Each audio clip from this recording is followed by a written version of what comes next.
오늘 새벽 우리에게 주신 하나님의 말씀은 창세기 4장입니다. 제4장. 아담이 그의 아내 하와와 동침하매 하와가 임신하여 가인을 낳고 내가 여호와로 말미암아 득남하였다.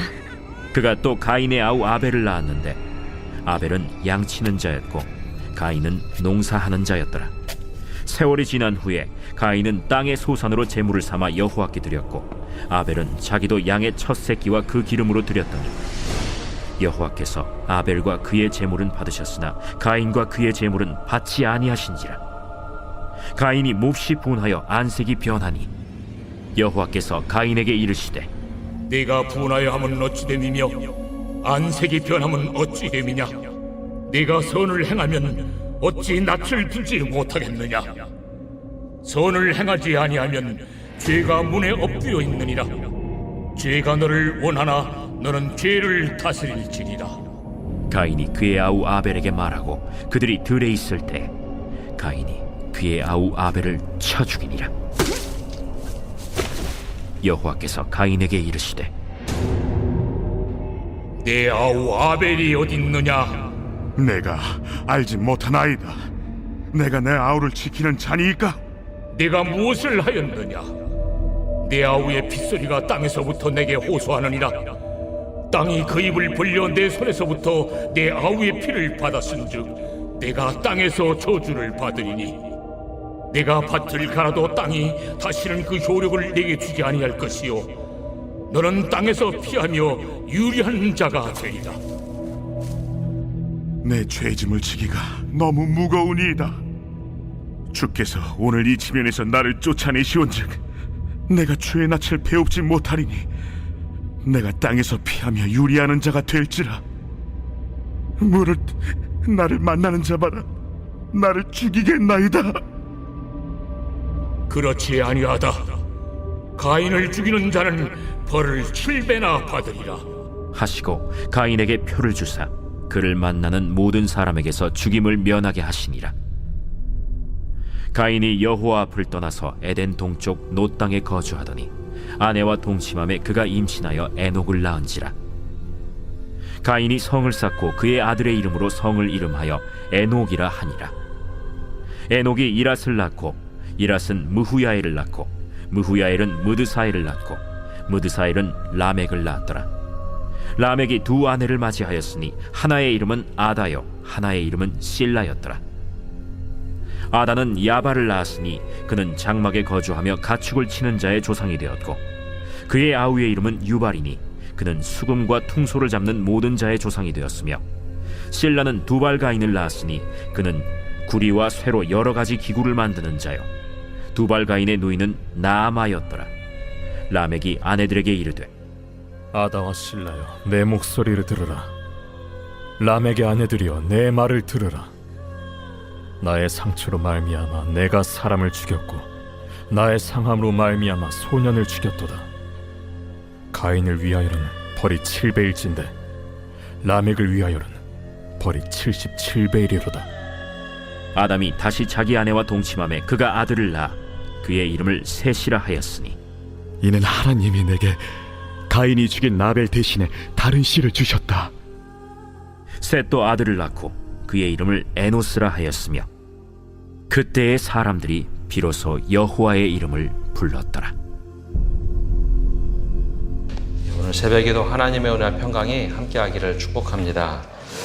오늘 말씀 창세기 4장은 우리가 품어야 될 마음에 대하여 알려주고 있습니다. 어제 말씀에 나온 것처럼 아담과 하와가 죄를 범하면서 에덴 동산에서 쫓겨나게 됩니다. 이후 남자는 차원이 다른 노동을 해야 하고 여인은 해산의 고통을 받게 되었죠. 그런 상황에서 자녀가 태어납니다. 그런데 이 자녀들이 태어나는데 성경은 이렇게 말을 하죠. 가인이 태어났을 때는 엄마 하와가 내가 여호와로 말미암아 득남하였다라고 이름을 짓습니다. 즉 득남했다, 얻었다라는 이름. 하나님께서 나에게 자녀를 주셨다라는 이름을 짓습니다. 그리고 아벨이라는 둘째가 태어나는데 둘째 아벨이라는 이름은 허무라는 뜻입니다. 원래 인생의 유한함, 인생이 유한하다라는 의미를 가지고 둘째가 태어납니다. 근데 둘째를 말할 때 뭐라고 표현하는가 하면 독특하게도 가인의 동생이다라는 표현을 씁니다. 둘째라는 표현이 아니라 가인의 동생. 아마 부모가 세상에 자녀가 태어나면서 선을 그었던 것 같습니다. 형과 동생의 특별한 선. 형은 형이고 동생은 동생이다. 그래서 성경은 2절에 보면 가인의 아우 아벨이라고 말을 합니다. 에덴 동산에서 경작했던 모습과는 달리 이상하게도 이 가족은 쫓겨나서 삶의 터전을 잡는데 먼저 나온 이름이 아벨입니다. 이 둘째면은 형 가인은 농사를 짓고 아벨은 양을 치는 자다라고 하는 게 순서가 맞을 텐데 이상하게도 아벨은 양을 치는 자가 되고 가인은 농사를 짓는 사람이 됩니다. 근데 원래 에덴 동산에서는 동물을 치지 않았습니다. 에덴 동산에서는 하나님께서 너희가 경작해서 먹으라라고 했는데 그곳에서 쫓겨나면서 형은 농사 짓는 경작꾼이 되고 둘째 아벨은 양을 치는 자가 됩니다. 근데 그렇게 땅에 살다가 세월이 지나서 하나님께 예물을 드리게 됩니다. 영어로 이제 오퍼링이라는 예물은 감사제 때 쓰는 표현들입니다. 하나님께 감사의 예물을 드리겠다. 우리가 잘 아는 것처럼 3절과 4절에 어떻게 예물을 드렸는지 이렇게 나오죠. 세월이 지난 후에 가인은 땅의 소산으로 제물을 삼아 여호와께 드렸고 아벨은 자기의 양 첫 새끼와 그 기름으로 드렸더니 여호와께서 아벨과 그의 제물은 받으셨으나 가인은 땅의 소산을 제물 삼아 드립니다. 아벨은 자기의 첫 양과 첫 새끼 그리고 기름으로 드리죠. 근데 우리가 보통 이 본문을 이해를 할 때 하나님이 무엇을 받으셨는가 관점을 많이 둡니다. 그래서 하나님이 도대체 왜 이렇게 받으셨는가? 보통 일반적으로 이 난제를 이런 식으로 해석을 많이 합니다. 가인은 땅의 소산을 드렸되 첫 열매를 드리지 않았다. 첫 열매를 드렸다면 첫 열매라고 했을 텐데 그리고 아벨은 양의 첫 새끼와 기름으로 드렸다. 그래서 여기에 태도의 차이가 있다라고 이렇게 많이들 이해를 합니다. 또 아니면 히브리서에서 말하는 이해로 보통 표현을 합니다. 히브리서의 말씀을 보면 믿음으로 아벨은 가인보다 더 나은 제사를 하나님께 드림으로 의로운 자라 하시는 증거를 얻었으니 하나님이 그 예물에 대하여 증거하심이라. 저가 죽었으나 그 믿음으로써 오히려 말하느니라. 히브리서 기자는 믿음으로 이 본문을 해석을 합니다. 그런데 더 나은 제사, 히브리서식으로 해석을 하면 더 나은 제사가 도대체 어떤 것일까요? 화려한 예배, 화려한 찬양대, 정성이 많이 들어간 예배. 그럼 하나님이 그렇게 하면 받으시고 잘못하면 못 받으시는가? 근데 선지서의 말씀을 보면 또 그렇지도 않습니다. 그래서 사실 이 본문의 해석을 학자들은 여러 가지로 해석하면서도 정확하게 하나님께서 왜 이렇게 하셨는지는 알 수 없다라고 보통 얘기를 합니다. 그런데 이 관점을 좀 돌려서 보면 이때 사람의 태도는, 우리의 태도는 어떠해야 하는가가 더 중요하다는 거죠.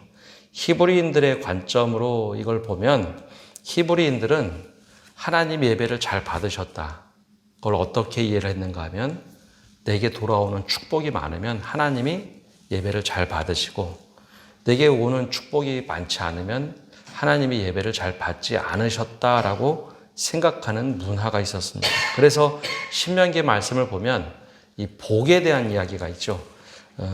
성읍에서도 복을 받고 들에서도 복을 받고 나가도 복을 받고 들어와도 복을 받고 광주리가 복을 받고 이것이 하나님 앞에 잘 살면 복을 주신다라는 것. 이걸 이렇게 이해할 때도 있습니다. 그래서 하나님이 이걸 잘 받으셔서 아벨에게는 축복하시고 가인에게는 축복을 하지 않으셨는가라고 이해를 합니다. 근데 이걸 관점을 달려서 보면 우리의 태도는 과연 어떤 것인가죠. 우리는 무엇에 관심을 둬야 될까? 하나님이 받으시냐 안 하시냐가 아니라 우리는 어떻게 살아가고 있느냐. 또 5절에 보면 이 결과가 이렇게 나옵니다. 가인과 그의 재물은 받지 아니하신지라. 가인이 몹시 분하여 안색이 변하니. 하나님께 드렸는데 하나님께서 복을 내리지 않으셨는지 결과적으로 가인이 몹시 분하여 안색이 변합니다. 그래서 하나님께서는 가인의 이 모습을 보면서 6절에 이렇게 말씀하시죠. 여호와께서 가인에게 이르시되 내가 분하여 함은 어찌 됨이며 안색이 변함은 어찌 됨이냐. 그러면서 7절에 중요한 말씀을 하십니다. 내가 선을 행하면 어찌 낯을 들지 못하겠느냐. 선을 행하지 아니하면 죄가 문에 엎드려 있느니라. 죄가 너를 원하나 너는 죄를 다스릴지니라. 이때 하나님은 가인을 버리신 것이 아니라 가인을 시험하시죠. 가인은 이 상황에 대해서 굉장히 분노합니다. 그때 하나님께서 말씀하신 것은 이 문맥을 볼 때 문제는 너에게 있지 나에게 있지 않다라는 겁니다. 그러면서 경고하신 것은 아담에게도 경고하신 것처럼 선악을 알게 하는 나무의 열매를 먹지 마라 라고 한 것처럼 너 지금 죄가 문 앞에 엎드려 있으니 죄를 다스려라. 그 죄가 너의 분노로부터 나오는구나. 죄를 다스려라 라고 하는 말씀을 하십니다. 하나님께서는 우리의 삶에 늘 경고를 하십니다. 이거는 하지 말아라. 경고하시죠. 아담도 가인도 계속해서 경고를 하셨습니다. 근데 아담도 경고를 무시하고 선악과를 먹었고 아벨은 너 지금 문제가 있으니 지금 죄를 다스려라 라고 했는데 그렇게 하지 못합니다. 아벨이 한 것은 분명히 경고하셨지만 그 분노와 화를 가지고 가인 8절에 보면 가인이 그 아우 아벨에게 말하였다. 무엇을 말했는지는 알 수가 없습니다. 고대 역본에 의하면 그들로 우리가 들에 나가자라고 말했다라고 하는 본문도 있는데요. 정확하게는 알 수가 없습니다. 근데 밖에 나가서 들에 있을 때에 가인이 그 아우 아벨을 죽입니다. 여기서 무엇을 말하고 싶어서 성경에는 이런 말씀을 할까요? 사람은 죄를 지을 때 주변에 있는 가까운 사람에게 죄를 짓는 존재다라는 겁니다. 멀리 있는 사람들에게 죄를 짓는 경우는 없습니다. 거의 그런 건 없죠. 가까이 있는 사람들에게 죄를 짓습니다. 그리고 가인은 분노로 시작하여 가까이 있는 동생을 죽이죠. 그런데 이 출발은 사실 열등감입니다. 왜 하나님이 이거 받지 않았습니까? 하나님께로 하는 것은 무서우니까 그 화를 동생에게로 돌렸던 거죠. 그러면서 이 분노가 점점점 이제 비아냥거리는 태도로 나갑니다. 9절에 보면 이렇게 하나님께서 물으시죠. 여호와께서 가인에게 이르시되 내 아우 아벨이 어디 있느냐? 그가 이르되 내가 알지 못하나이다. 내가 내 아우를 지키는 자니까. 하나님이 물어보자 말장난합니다. 내가 아우를 지키는 자입니까? 그런데 이 아우를 지키다라는 말은 내가 목자입니까? 라는 뜻이기도 합니다. 내가 아우를 지키는 목자입니까? 근데 아까 나온 말씀을 보면 아벨을 지칭할 때 아담과 하와의 둘째라고 하지 않고 가인의 동생입니다. 가인의 동생, 가인의 아우. 그러니 당연히 형의 자리로서 하나님께서 물어보셨는데 이 가인은 그걸 거부하죠. 그리고 말장난합니다. 제가 지키는 자입니까? 근데 그들의 하던 일이 있습니다. 원래 아벨은 양을 키워서 목자의 삶을 살았고 형은 들판에서 경작을 하는 사람이었죠. 나는 동생처럼 지키는 자가 아닙니다. 라고 하는 이야기도 다 섞여져 있습니다. 그러자 이제 땅이 하늘의 재판관에게 호소를 합니다. 땅에 피가 쏟아지자 하늘의 재판관에게 막 호소를 하죠. 땅이 아우성치자 하나님께서 이 가인에게 말씀을 하기 시작합니다. 너 무엇을 했느냐? 아우의 핏소리가 땅에서부터 내게 호소하지 않더냐? 하면서 심판에 대한 이야기를 하시죠. 그러면서 이 가인이 했던 것은 땅을 갈면서 사는 사람인데 12절에 이렇게 말씀하십니다. 내가 밭을 갈아도 땅이 다시는 그 효력을 내게 주지 아니할 것이요 너는 땅에서 피하며 유리하는 자가 되리라. 나중에 이제 가인이 이런 죄값을 받자 그때서 비로소 깨닫습니다. 내가 정말 잘못했구나. 그래서 가인이 13절에 가인이 여호와께 아뢰되 내 죄를 지기가 너무 무서우니이다. 그래서 하나님께서 그러면 가인을 완전히 죽음으로 내몰았느냐? 그렇지가 않습니다. 하나님께서는 15절에 이렇게 말씀하십니다. 여호와께서 그에게 이르시되 그렇지 아니하다. 가인을 죽이는 자는 벌을 7배나 받으리라 하시고 가인에게 표를 주사 그를 만나는 모든 사람에게서 죽임을 면하게 하시니라. 가인도 아담도 쫓겨나게 되죠. 아담은 하나님의 경고를 무시했기 때문에 선악을 알게 하는 나무를 먹고 쫓겨납니다. 근데 두 번째 쫓겨남은 바로 삶의 자리에서 가인의 이야기가 또 쫓겨나죠. 그때 말씀을 보면 부모의 죄가 자녀에게 전가되지는 않습니다. 계속해서 신명기 말씀이나 구약성경 전체는 부모의 죄가 자녀에게 전가가 되지는 않습니다. 죄값이 전가되지 않죠. 그러나 삶의 태도는 이게 고스란히 자녀들이 닮아서 살아갑니다. 아담과 하와가 삶의 여정 속에 이런 얘기 안 했겠습니까? 원래 에덴에서 살던 이야기들. 그리고 우리가 어떤 일을 했는지. 그런데 가인은 그 부모의 모습을 고스란히 희한하게도 담게 됩니다. 아벨은 어떠했는지 모르지만 히브리서 기자의 표현을 보면 오히려 아벨은 부모님의 잘못된 모습을 보고 오히려 의롭게 살았다. 하나님께 최선을 다하며 살았다라고 하는데 가인은 그렇지 않았습니다. 부모의 모습을 그대로 담게 되죠.